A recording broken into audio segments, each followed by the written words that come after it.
He is the author and the finisher. That's right. I'm talking about Jesus Christ. I'm talking about Paul talking about Jesus in Hebrews. No, this is not Jesus sitting next to me. This is my good friend Stephen Copland. And you got to get back here because we are going to tear this thing up. It's going to be a great half hour. You're going to love it.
Morning, everybody. Good day, good day, good day all over the world. I know we got some friends out there, and I've got a special guest here named Stephen Copland. Stephen, how are you doing this morning? Thanks for having me. Honored to be here. Honored to be here. We're always in this small, tight. It looks like we know exactly what we're doing in this studio, but the studio is a cool studio. We got lights, we got a green screen. I got Stephen, got everything ready to go. So on the way here, I'm going to introduce Stephen. He's a good friend now. I started to flirt with Stephen probably, how long has this book romance been going? 3-4 months? At least. Yeah. 3 or 4 months. I remember talking to you first in Louisville at the Brown Hotel or something like that. And we talked about my father. We talked about the book. So not to surprise anybody, but this is my co-author in the book, The Tiger in Us. And we're going to talk about his job and how he does it and why he's a little different than just an author and what his job is going to be for me and what he does for other people. And we're just kind of, I thought it would be nice to take this verse, Hebrews 12:2 today, and just drop that in and have some kind of content behind that Jesus Christ is the finisher and the author of our lives. And it was just so happens to stance that Stephen's here and we're starting the book, The Tiger in Us, and he is an author and he is a closer, man. I mean, that is why he's with me on this book. He is going to close this thing out. He is going to make this thing happen for me. So I just thought, wow, what a cool verse. And, the Bible app gave it to me this morning. I'm like, man, God, you guys, I literally prayed this morning, Stephen.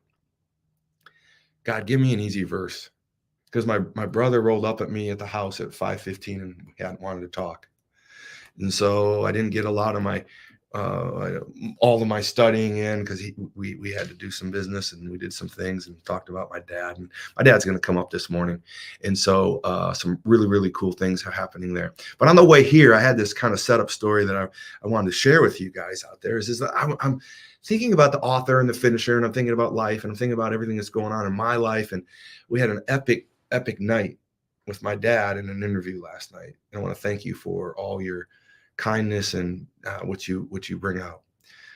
What I want people to understand about Stephen, he writes a lot more than he talks. I'll try to talk a little more. Yeah, I mean, it's like the perfect author. But he keeps sliding further and further. Come over here next to me. People aren't worried about us. We're both married. We're fine. We're good. So he's a graduate of what year? What year did you graduate from? Not Bethel College.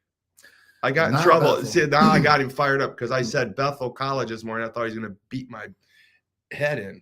Yeah, I went to Grace College, graduated in 2011. What's the problem with Bethel College? What is the problem? You're Christian. How can one Christian school hate or despise another Christian school? Let's talk about that. Why were you so peeved off at me? Well, when you're pursuing Christ-like excellence, there are some schools that get in the way of that.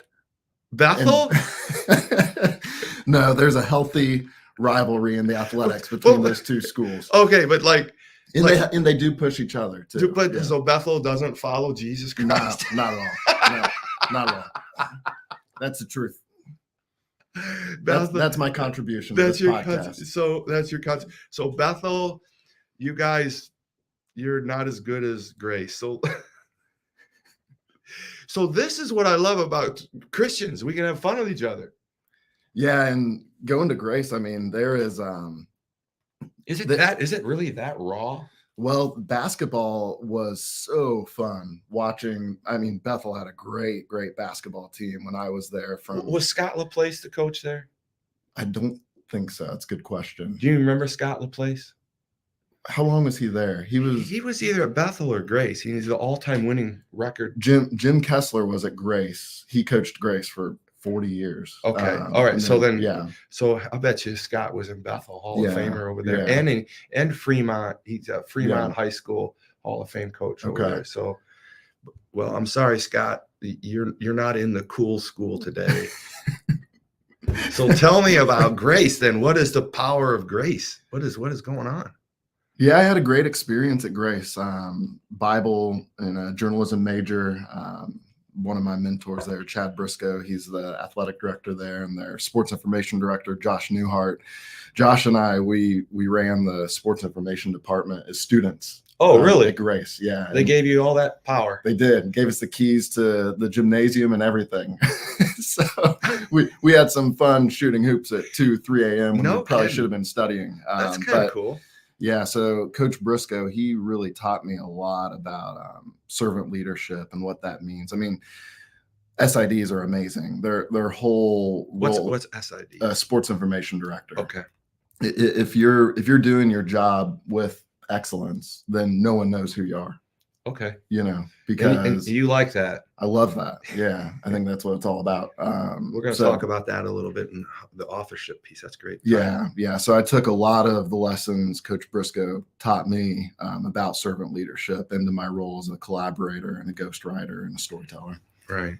So you say the word ghostwriter. So this idea of being invisible behind the SID, being invisible behind. So most of your books you wrote, and I got to tell you, this guy is amazing. He's going to be helping me pen this fifth book, The Tiger in Us. And it's interesting that you talk about being behind the scenes, even in college, when I don't think you were that excited about coming on this podcast.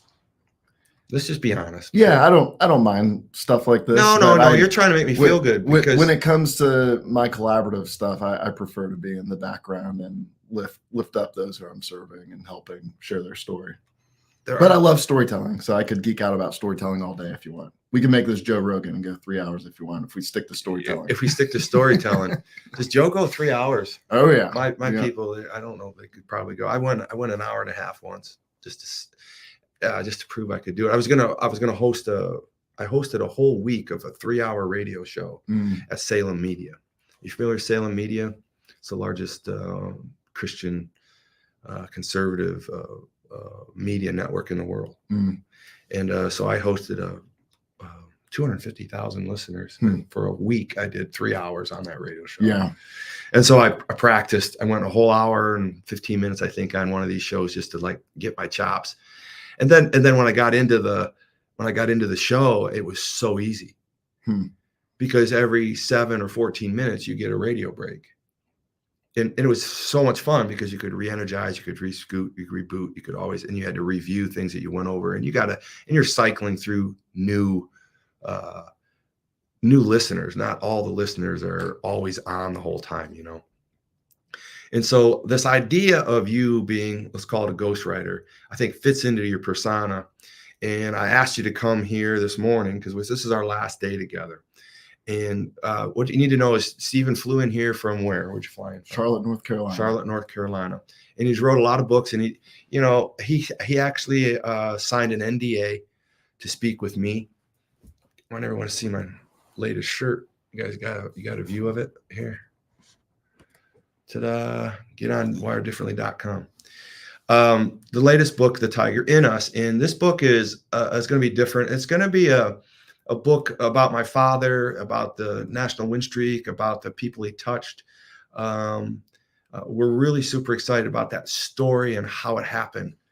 But the interesting thing is we threw an open house in Hudson 2 days ago on Sunday, and we invited people, we advertised it, and we probably had 70 people show up over a 3.5 hour period. And it was amazing because the whole idea was to get stories about my father. He's born in 1942, July 7th, 1942. Puts him at 81 years old right now.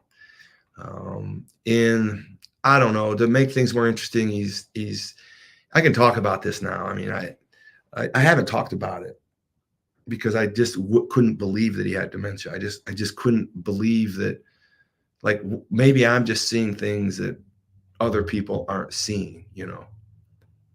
And it wasn't really till you came, and clearly we talked about you signing an NDA and all that for all your other people, like Michael Vick and Darren Gray and these NFL players, the Colts and all that. So we aren't going to dig into all that because I don't expect you're going to go out there and share all my stuff, right? So don't plan on it. Yeah, but you know, we're downloading a lot of information about my childhood, my father, and it's been amazing and it's been painful. But it really wasn't until this trip with you that I've been able to really embrace the fact my father has dementia, you know, and taking the car was the right thing. Doing these things were the right thing. And I think that a lot of you out there need to understand. And I want to share the story with you because I had the power of Christ with me yesterday in the car with Stephen. And I'm going to have you talk about this after I tell the story, Stephen, a little bit. And then we're going to tie in this verse, Hebrews 12:2, looking unto Jesus, the author and the finisher of our faith, who for the joy that was set before him endured the cross. What for who but us, right? Despising the shame, and has sat down at the right hand of the throne of God. And so what I do every morning is I triangulate my prayers. I triangulate a Bible app, a devotional, and then I create a show. And I'd ask you to come on the show. And this father thing was really heavy on me because you've been taking me through these paces. And so yesterday I called up Stephen. I had my father. We just left the doctor's office, and we literally spent, Stephen, 40 minutes in there with the doctor. And 30 minutes of it was the doctor listening to me have a argument, conversation in a loving way with my father. He thought we were going to the doctor so he could get his driver's license back, because I took his driver's license. So he thought that's the only reason he came to the doctor. He thought I was going there. The doctor was going to say, "Oh, your dementia's better. Now you can drive again." And it was on like Donkey Kong. It was like, I'm the best driver in this town. I'm the best driver. I can do this. And then I said, "Dad, you can't even see." He said, "I can see better than you." And I said, "You can't see better than me. You take an eye test." So then we went over there to take the eye test. And, you know, when you take the eye test, you're like, I don't know, 20 feet away from the eye test. And it's got all the letters there to go all down and down and down. And I said, "Dad, you pass this eye test, and we might be able to talk about that." "I'll pass this eye test." So he gets there, 81 years, he's bending over, and it's like he's playing what's that, cornhole. When you got the line, you got to stay behind, but you lean all the way forward. So he's on this line, and he's lurched all the way out. He's way out there, like he's gonna fall over with his dementia head and everything. And I'm like, "Dad, come on." He says, "Well, you moved the line back." I said, "Dad, I didn't." He hasn't lost that competitive spirit, has he? Yeah, he thinks that I told him to move the line back so he can't see. Right. Did you? No. Well, the truth, that's a good question, because you know why he's saying that? Because he thinks I told the doctor to tell the doctor to tell him to not drive, because he always starts with, "My son told you to say that, didn't he?" No, Dad, the doctor says what the doctor's. I don't have dominion over a doctor. Well, my son, he thinks I got these superpowers, right? I'm like, "Dad, no." Well, then the police picked him up for driving the other day, right? And the first thing he says to the police, "Did my son tell you to come pick me up?" Yeah, I did though. See? So that's why we're there. So he's at this line. He's like way back, and he's like, okay, you told me. I said, no, Dad, this is the damn line. Stand right there, read the letters. And he's looking. He can't read anything. And then this nice little nurse, right? She's got her thing now. She's pointing to the numbers 1 through 11 on the right hand side. She goes to the very hardest one down there, 11. I can see it. He can't see it. And he's looking at it, he's stalling and he's stalling and he's stalling and he's stalling. She goes, can you see it, Mr. Sailor? And he's like, yeah, I can see it. And he goes, which one now? And she goes, this one right here, number 11. He goes, oh, yep, number 11. I said, you can't tell him that it's 11. He goes, then he starts showing off. He goes, yep, I see the top one. 1, 2, 3, 4. This is how he is. So this is what we're dealing with. We're dealing with dementia, Dad. We're dealing with all kinds of things. And so we're dealing with this, and we're driving home, and I get my dad in the car. I'm like, let's call Stephen. So I said, hey, Stephen, I got Dad in here. Let's tell some stories. Let's check some things out. And you were great. What are any of those questions that stood out to you in the car yesterday that we were talking about? The last moment there we were doing. Yeah, I mean, the big thing that stirred me was and we were cross-checking some stuff about there's these stories. There's so many stories about Hudson's win streak, and how are we gonna you've been digging into the ones with me and him though. Yeah, I think that's what you were rifling in on. Yeah, because I mean, this was a formative time in your own life. Mm-hmm. And an interesting thing about storytelling is you're relying on memories, but memory, a lot of times, they're not always entirely factually true, and yet they're truer than true in the sense that it made you feel a certain way. So we were trying to figure out, like, okay, what's factually true. So you got one you can share with us? Got one what? You're going to share one of those stories when we come back. Okay, sounds good. All right, you're going to love this, you guys. We'll be back in 90 seconds.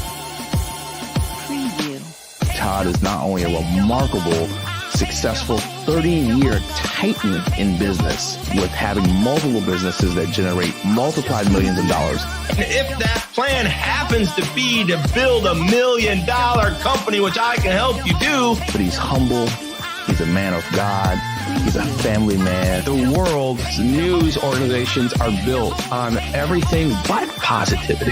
He is an influential entrepreneur and business speaker for over 30 years. I've got to forecast. I've got to pronounce. I've got to project. I've got to share with you my ideas, my vision, my goals for not only myself, but for you. That's why he's came up with his incredible concept of taking and creating a platform for people that are wired differently. And you got to understand that your habits of your person and your habits of your business and your habits of your spirituality have to lead to the North Star of who you are. We need to figure out who we want to be in life.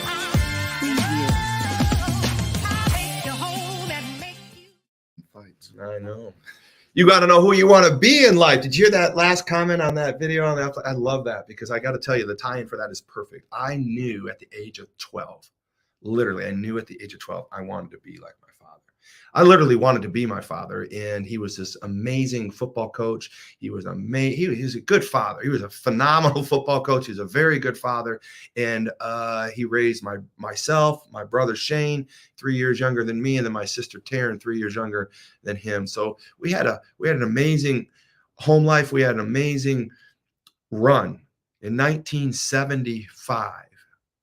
Steve, I drug you back to the museum that they have on my father in Hudson, Michigan, and all of the accolades and the history of Hudson. We had our own room. My dad has his own room. My dad in the win streak community, the whole win streak has a whole room. It's amazing. And it was just really great to go back there to see where I was born, to see all these things, and I drug you with me. So I'm going to ask you kind of how that made you feel, but your job right now as the author and finisher of the book, my book, The Tiger in Us, right?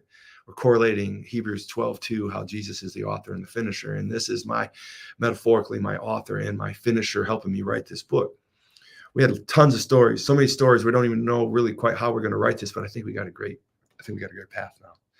and we'll talk maybe a little bit about that. But we're breaking down this epic time I had with my dad, and I'm going to close with an amazing finish on the story of my father in the car. And I've never been brave enough to talk about really my dad's dementia, nor my dad's walk in faith with Christ and all that. And so I'm going to share that with you at the end of this in a final story.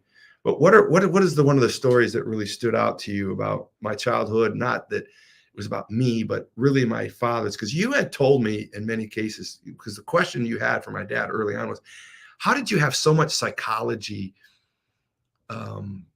game in your life, right? You remember that? Yeah, well, your dad, reading the book that was, published in the 70s about Hudson's winning streak. I mean, it seemed to me that your dad intuitively had this remarkable ability to unite people and to not only coach his team and become a builder of men in that way, but bring every member of the community into this win streak. And it's so, I mean, reading these stories and hearing them from you and all the people we talked to in Hudson a couple of days ago, it was like, does this guy have like a background in psychology or like, and you were like, well, he actually got a D in his coaching class. He did. He graduated 8th in his class though. Out of 14. Out of 14. Hey, that ain't bad. That ain't bad. I mean, it's not 14. Yeah, exactly. But I will tell you this, Eastern came back 40 years later and changed his grade. So there you go. They gave him an A. Mm-hmm. So if you go in there, if anybody go to check his academic grade, his coaching class, he got an A now, but it's got an asterisk next to it. You didn't turn in any of your homework. You but did. You led Hudson to a winning streak that lasted 6 years. That extra credit project really paid off, right? That paper was way late. Yeah, we turned it in 15 years later. But no, I mean, one of the stories that jumped out to me, and again, we were going back and just, you have all these memories, and we were curious about, okay, like, what are your dad's memories about, these scenes that you remember? And one of those involved, I guess you were a big fighter. Oh, my wife's father did not like that part about me. Matter of fact, I didn't get a yes vote from my Tracy's dad. I got 2 thumbs up now, but I don't blame him. Yeah, I used to run around with a guy by the name of Dave Piatek, and we weren't bullies or anything like that. It was just like, it was territorial back then. Yeah, and we had rivalries, and so we had scuffles quite often. Yes, we did. So you shared the story with me about you'd gotten in a big fight with a rival school. Right. We didn't do that, Grace and Bethel. We just well, you started off. We never said we hated anybody. I don't hate Bethel. Well, Bethel made us better. Okay. Well, I mean, I'm scared of Grace College. I would never take Psycho over to Grace College from the way you guys are talking. You could start pointing Jesus at us. We have no chance to. So we weren't doing that kind of stuff that you were doing with rival schools. Okay, well. But you told the story about you coming back home and, I don't know if you had a black eye or some scars on your face. No, I didn't have a black eye. You're like, I was scratched up. Yeah, I was scratched up a little bit. I had some wear for the game. Yeah. You had another guy's blood on your hand. Yeah, okay. Sorry. Shouldn't have said the black This is how they talk at Grace. Blood and hate, right? Like, come on, man. And he's a golf coach, man. Can you imagine? You teach full contact golf? Full contact? No. Oh, man. Bethel does. They beat up on us quite a bit when I was a golfer at Grace. Not now. But you shared the story about your dad, greeting you at the door, like, "Hey, son, what have you been doing?" Oh yeah. And he explained to you, kind of in a gentle but reprimanding way that, like, hey, like this, you need to watch yourself. Like, this isn't the way we sailors go about doing things. We fight and we compete, but not in that way. And you said that he shared a story with you about how in a lot of cultures there's a ritual to, enter into manhood. Yeah. You got the bar mitzvah, you've got, but you said he gave a bunch of other examples, killing a tiger in one culture, which is an interesting thing for the book. But Right. right. Yeah. Tiger. Yeah. Yeah. That's why you're so brilliant. I never put that together. Yeah. Well, I don't know. I'm always trying to make connections. I don't know most of the time I strike out, but just trying to bat 300, get in the Hall of Fame. I don't know if we're going to kill a tiger. But he basically gave you the confidence and said, son, you're a man now. Yeah, he did. Like, let's start acting more like one.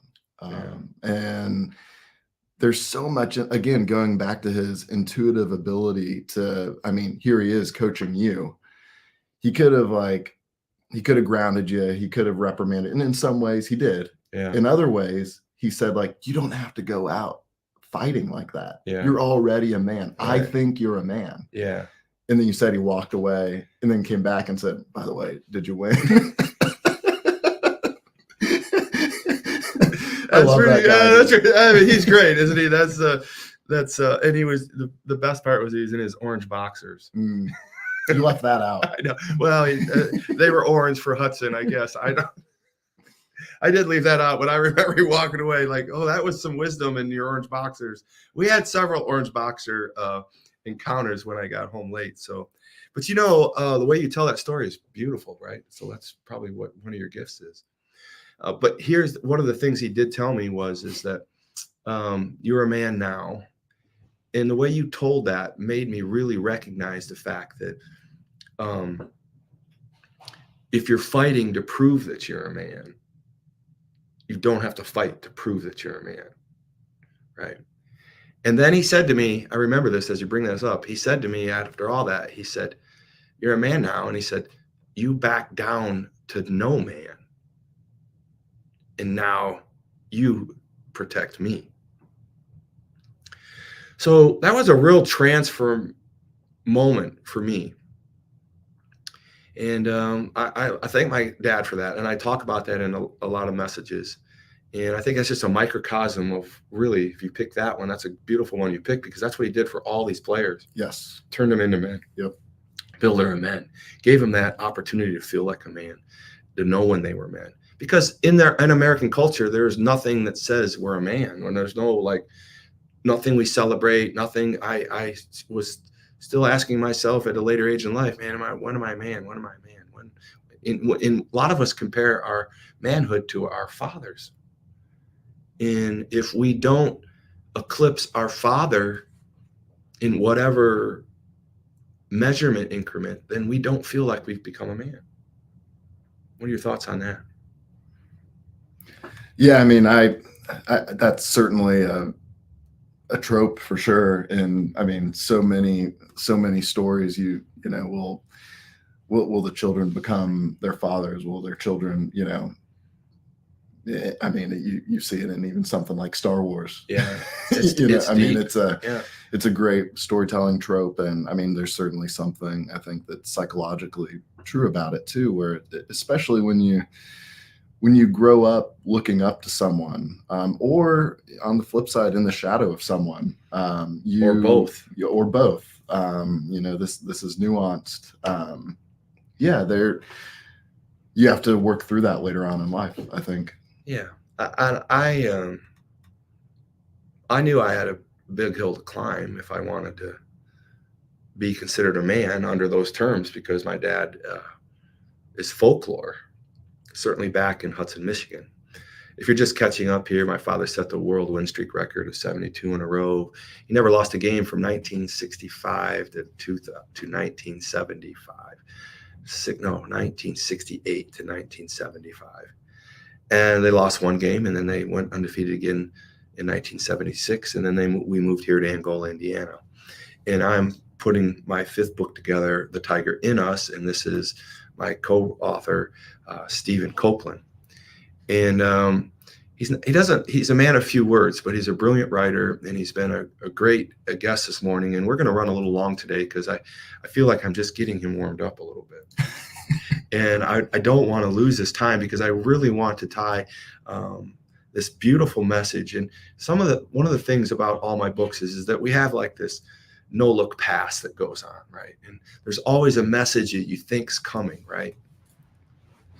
And then another message comes, right? And so when you hear the story that Stephen just told about me coming home and getting reprimanded for fighting, you didn't expect a story about becoming a man. You expected a story of being reprimanded or being punished, you know. And I think Jesus is the perfect father. And I didn't know Christ early in my life, but I did know enough to know that there was even a better father than my own father. But I saw so many things in him that now I can correlate even that fight scene or that scene, you know. What would Jesus have done if I walked in late like that? You're a biblical scholar and a journal major from Grace College. I mean, how does Jesus handle that? Yeah, I mean, one of the most formative books in my own spiritual journey is a book called The Return of the Prodigal Son by Henry Nouwen, a Dutch priest. And he basically spent several months in solitude contemplating the famous Rembrandt painting of the prodigal son returning home. And he brilliantly writes this book from the perspective of the father, and then from the perspective of the prodigal son, and then from the perspective, I believe, from the perspective of the righteous son who stayed with the father. And one of the most moving parts of the book is, you know, where he's writing it from the perspective of the father, and, you know, the father sees the lost son returning home, and the father runs to the son. Right. You know, just total abandonment of keeping score, of, you know, transaction. I mean, his son, like, basically gave him the finger and took his wealth, took his inheritance, and didn't give back to the family. I mean, that was the equivalent of giving your family, your father, the finger, right, and leaving, right, and then squandering it all on pleasure. And in this beautiful scene of the father running to embrace the son, I think that's been lost in a lot of unhealthy spirituality, particularly in Christianity, where we envision God to be this kind of genie up on a throne somewhere that's, you know, kind of cosmically shaking his finger at us whenever we mess up. But he's not. Yeah, or keeping score. But he's not. Correct. I mean, I think that was Jesus's point of sharing that parable is, you know, we've gotten God all wrong. You know, at that time, it was very much about law and legalism and this rigid kind of legalistic self-righteousness that was embodied in the Pharisees and the Sadducees. And Jesus is saying, can you see God running toward you? Can you feel it? Okay, maybe you are hanging your head in shame a little bit. Maybe you do feel some guilt from things you've done. Maybe you do, you know, fill in the blank. Can you feel and see God running towards you to embrace you? So, I mean, I think that's what your dad, in a different way, I think that's what he did for you, obviously, but also so many men who he coached, where, I mean,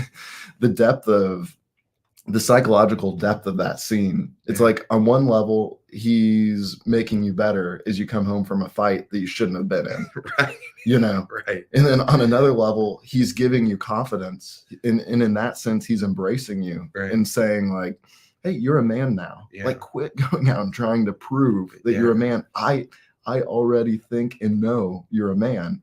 And then at the end, the levity of, hey, did you win? I mean, I've heard Dean Smith was an expert of that too, where, you know, instead of really getting on people, which I think he did that too, but he would bring in, you know, humor and, you know, and humor and levity, like that can really build someone's confidence up. And I mean, what he was doing in that scene was embracing you, saying, like, you're my son and you're a man now, and I love you. I love you for who you are, not for what you've done. Yeah, that's interesting. I don't know that he said he loved me. I don't think he did, but I knew he meant it. Yeah. I mean, I knew that, you know, it's crazy the way you break that down. You're a brilliant man. Well, And, if he didn't love you, I don't think he would have had that conversation with you. right. If he was apathetic toward You what got- you were doing and at night, then he wouldn't have met you at the door. It was 1 a.m. too. He Yeah. didn't want to get out of bed. Yeah, exactly. He was worried, probably wanted to make sure that it was okay. But the parallel is obviously what you're saying. And you talk about the Sadducees and the Pharisees and this whole Sanhedrin. They had it wrong many times. And the point you're making there is back in that parable was, I mean, if someone needed forgiven back then, they had to destroy an animal. Right? We don't have to do that now. And so I guess the story I want to tell, I know, is that so my whole Christian experience, Stephen, I was brought to the Lord somewhere in 1989, somewhere around there, 1989. I got married to my wife, and I don't really believe I was saved until this moment. I really did accept Christ in my heart. I was on a fence talking to a man by the name of John Alcock. He was a great guy, mentor to me in many ways. And we were talking about God, and he asked me if I knew the Lord, and I said, well, I think so. And he said, no, if you just think so, you don't know. And so we prayed that I would accept Jesus into my heart and believe that he died on the cross, and more importantly, that he rose from the dead. And I did accept Christ in my heart. And he was grateful. I remember him smiling. He was a big man. He was smiling, right? I went home and told my wife, and she said, great, now let's go get baptized. So we went to the Church of the Brethren, now Church of the Weinbrenner Brethren, I think it was the Brethren. And I got baptized. And I really haven't looked back. I actually started preaching almost right away, where I could and when I could. And so it's been some 30 years.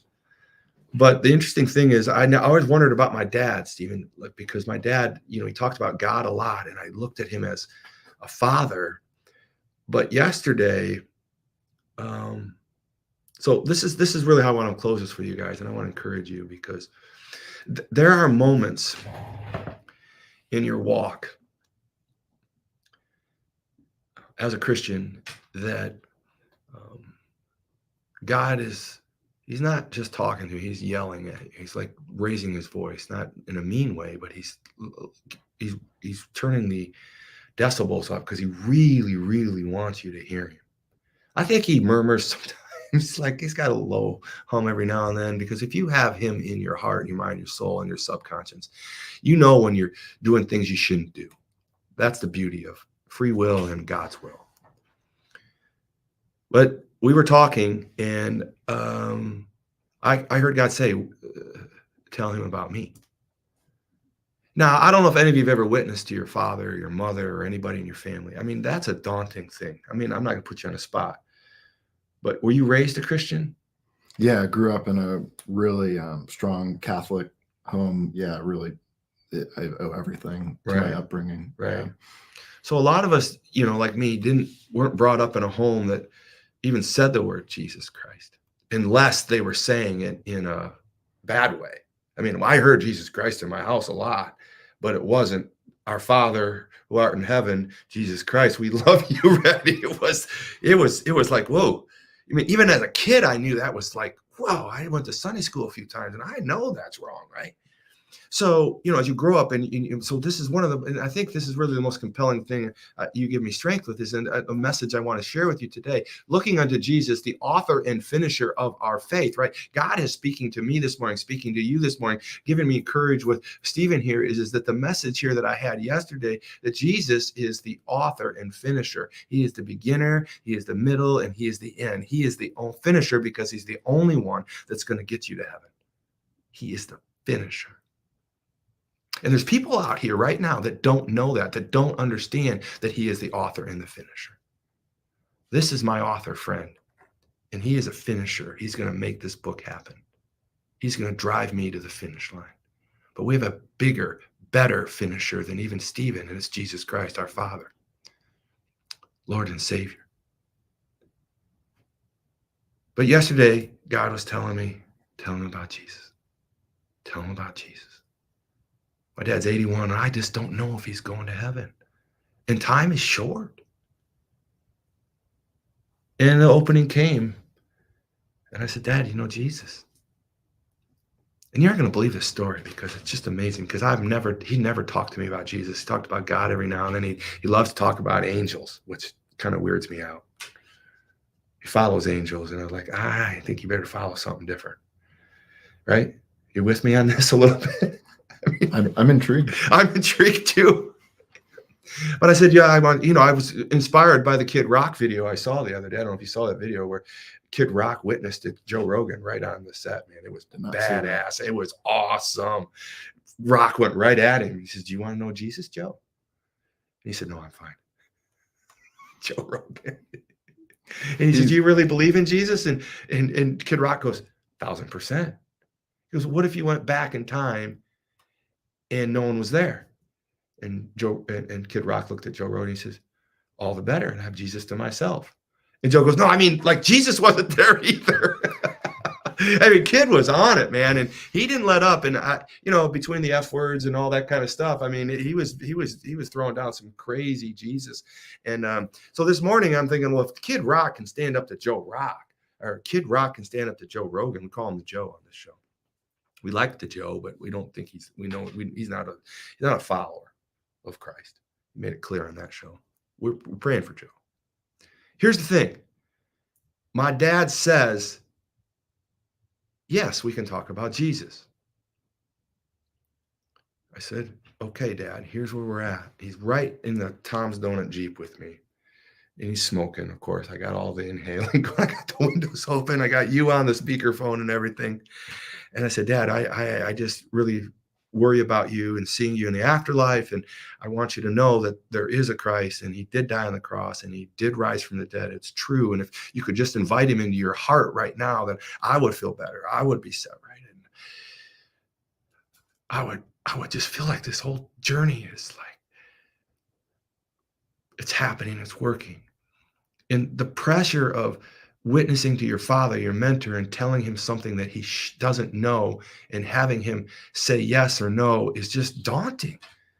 What if he says that's stupid? What if he says that's silly? But I just threw it out there. And so I want to encourage you, sometime, somewhere, sometime this week, you are going to be pressured by God to say Christ's name. And I don't want you to run from it. I want you to be like the Kid Rock. I want you to be like me in that moment with my father. Yes, my father. Be strong enough to share something that you're so certain of. It's so important that you're willing to humble yourself, embarrass yourself. So powerful that you're willing to have a no actually come in your life, and you feel good that you at least gave it a shot. And so when I witnessed to my father and I said, Dad, do you know Jesus? Can I tell you the story of Jesus? He rose from the dead. He died. He rose up from the cross. And here we are, Dad. Will you accept Jesus in your heart? Have you done that? Have you done that? He said, yes, son. I want to tell you that when I was a little boy, I accepted Jesus. I said, will you say this prayer with me right now? I've never prayed with my dad in my life. I've never heard him pray, let alone with me. And this is a very tender moment as we close this show out. I said, can we pray, Lord? Can we pray, Dad? As I bowed my head in this Jeep, and my father on the other side of the car, I said, dear Lord, bring us together. And just before we started praying, he threw his cigarette out the window, which was a big move. Big move. I'm like, oh, I got this guy. We're praying, and dear Father, be with us. Pull us together, Lord. Bless me, the Jabez prayer. Bless me indeed. And my father reaches over and grabs my hand. I was blown away, man. My father has never prayed with me. My father has never prayed in the open. My father has never grabbed my hand. and he accepted Jesus Christ into his heart. You're a part of that. You were on the phone with that. Well, one of my being on the other end, it was really, you started praying, and then your dad just kind of took over and started praying. And it was it was a prayer that was just filled with so much gratitude, which, I mean, to me, that is prayer. And realize, and he put his words together really good. Oh yeah, it was beautiful. It was a very tender moment, and it's, sometimes I think we think that people may not have what we have in our own hearts or in our own souls, and then all of a sudden it flows out from someone, and your dad just prayed a beautiful prayer. It's like, son, I got this. Yeah. You quit praying. I just felt like the Holy Spirit just shut me down, and he was talking through my dad, and he held my hand. It wasn't like it was firm. I mean, I felt like he was scared. Does that make sense? When you're 81, what are you going to be doing, right? When you're 81, what are you going to be thinking? You're going to be thinking any day, right? And you're thinking dementia, you're thinking health, and he's got sores on his body that don't heal very well, and your body is breaking down, your mind is breaking down. And I think it was a fearful prayer. And he was drawing strength on me as well as God. That's really an uncomfortable place as a child with a son, I got to confess. Well, listen, we're going to wrap this up. It's been do you want to just kind of give your closing thoughts on that, and then I'll take us out? You were there. I mean, it's just been an honor to spend time with you, obviously, but also like your dad, having read so much about him, and just a remarkable individual who has really impacted the hearts and minds and lives and souls as well of young men, and helping them to become high character men themselves. I mean, I met so many people in Hudson that told me I'm a coach because of your dad. Yeah. So when you think of someone's coaching tree, yeah, your dad's this gigantic oak, stretching I mean, it is that's great.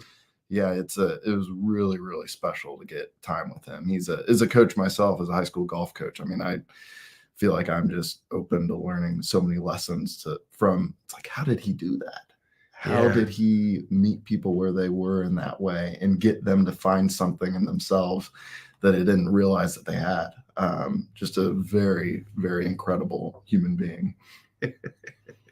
He's great. He's a lot of fun. We're going to have him for some years to come, but every day we lose a little bit of his mind, and it's an interesting thing, but I've embraced it. And I know I want to bring this to you, my friends and followers and supporters out there, that you're going to have something in your life. You're going to have I am telling you, something's going to happen this week, and you're going to be asked to share God with somebody. You're going to have, more importantly, you're going to be asked to share Jesus Christ. And I don't want you to run from it. I want you to embrace it. I want you to take that leap. And I know it's hard, right? I know it's hard. So listen, this book is going to be amazing. The Tiger in Us. This is my ghostwriter, my partner in this project, and he is a finisher and author. He's done many books. And I just wanted to tie in today one more time, Hebrews 12:2, looking unto Jesus, the author and finisher of our faith. Christ is the author and finisher of our faith. And I want to be grateful that I had the opportunity to bring the finisher in with my dad yesterday. And I want you to bring the finisher in with somebody in your life. I want you to bring the finisher in this week.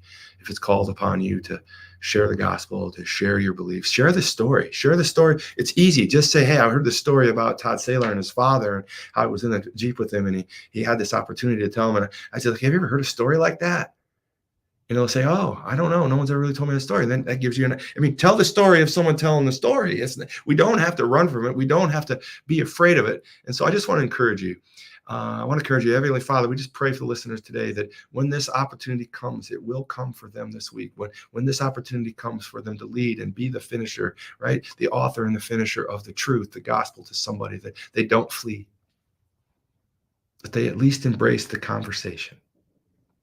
Just like I was able to do, just like the prodigal father ran back to the son, just like Stephen is with his children and the people that he coached, just like my father was always there for me, and not only me, but other people, Lord. We just pray that the listeners here can embody that faith and be the author and the finisher of the author and the finisher. In your name, Jesus, we ask these things. Amen.